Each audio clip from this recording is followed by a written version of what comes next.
What was the uses for the trumpets made by Moses in Numbers 10? This is the question that we seek to answer today as we continue our verse-by-verse study of the book of Numbers on Walking Through the Bible. The glory of his cross. If you have a Bible with you, turn to Numbers chapter 10. We're going to be reading from verses 1 to 10. If you don't have a Bible, don't worry. Just follow along with us on the screen. The version that we'll be reading from is the New King James Version. So, Numbers chapter 10, beginning at verse 1. And the Lord spoke to Moses, saying, Make 2 silver trumpets for yourself. You shall make them of hammered work. You shall use them for calling the congregation and for directing the movement of the camps. When they blow both of them, all the congregation shall gather before you at the door of the tabernacle of meeting. But if they blow only one, then the leaders, the heads of the divisions of Israel, shall gather to you. When you sound the advance, the camps that lie on the east side shall then begin their journey. When you sound the advance the second time, then the camps that lie on the south side shall begin their journey.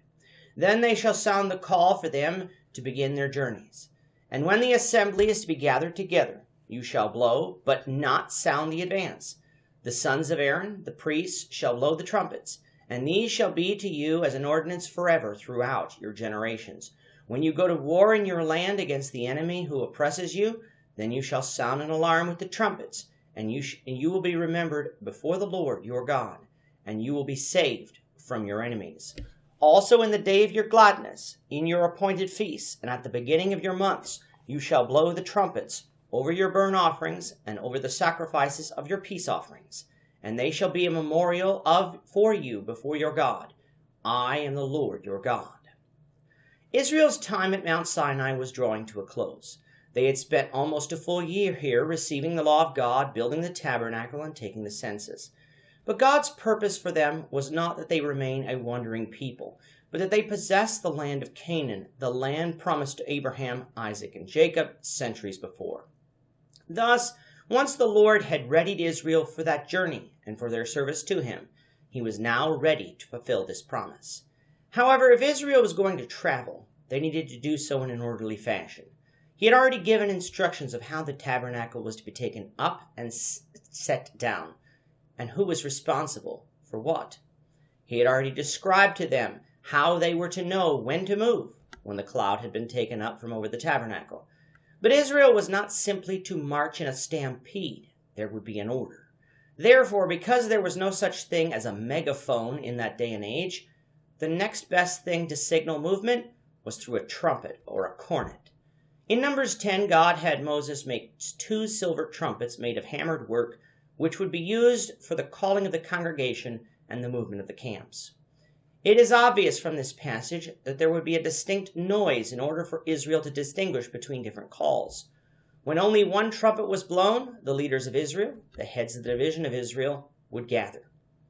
However, when both trumpets were blown, then the entire congregation would gather at the door of the tabernacle of meeting, meaning that they would approach the tabernacle to hear the word of the Lord spoken through Moses. There would also be a distinct sound that would signal that it was time to march. When they heard this sound, then the camp on the east side of the tabernacle, the camp of Judah, would begin to march. Once the tribe of Judah was away, the trumpet would sound again for the camp of Reuben to begin to march.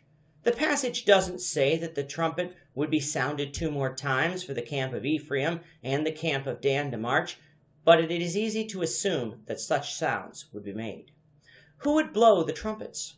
It would be the sons of Aaron, hence why it is likely that only 2 trumpets were made, since at that time there were only 2 sons of Aaron still alive.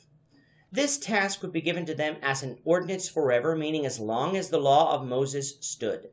Since the number of sons of Aaron would grow over successive generations, that's why in other places in the Old Testament we see more trumpets used.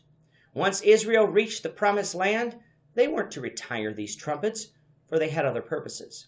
If an enemy attacked them and they needed to go to war, the trumpets were to sound as an alarm. I presume that this means that the trumpets would sound and then word would go out to Israel that they needed to go to war, since the sound of these trumpets would not be able to be heard throughout the entire promised land. When these trumpets were sounded, the Lord would remember them and save them from their enemies. It is not that the Lord forgot Israel, for the Lord knows all. Instead, what this means is that by blowing the trumpets, they were obeying the Lord, calling on him to protect them, which he would do through their armies. When they forgot the Lord, though, he did not promise to protect them, and they would invariably lose in battle. Along with the sound of war, these trumpets were also to be used at their feasts. At the beginning of months, the trumpets were to be blown over the burnt offerings and the sacrifices of the peace offerings as a memorial before God. Israel was always to remember who led them out of Egypt. It was not their own might, but the mighty hand of God. By obeying God in this way, they were remembering what he had done for them, not only in the wilderness, but once they settled in Canaan. Today we remember what Jesus did for us by eating of the Lord's Supper each and every Sunday. Let's thus do so with gladness, just as Israel was to do so here in Numbers 10. With that, our time is up for today. The Lord willing, we hope you'll join us for tomorrow's discussion of Numbers chapter 10, verses 11 to 21, as we continue our walk through the Bible, one verse at a time. Thank you for watching today's episode. We hope that you found it edifying and ask that you not only subscribe to our channel and podcast, but that you like and share this episode among your friends, so that the saving gospel of Jesus Christ can go out to the whole world. Of his cross.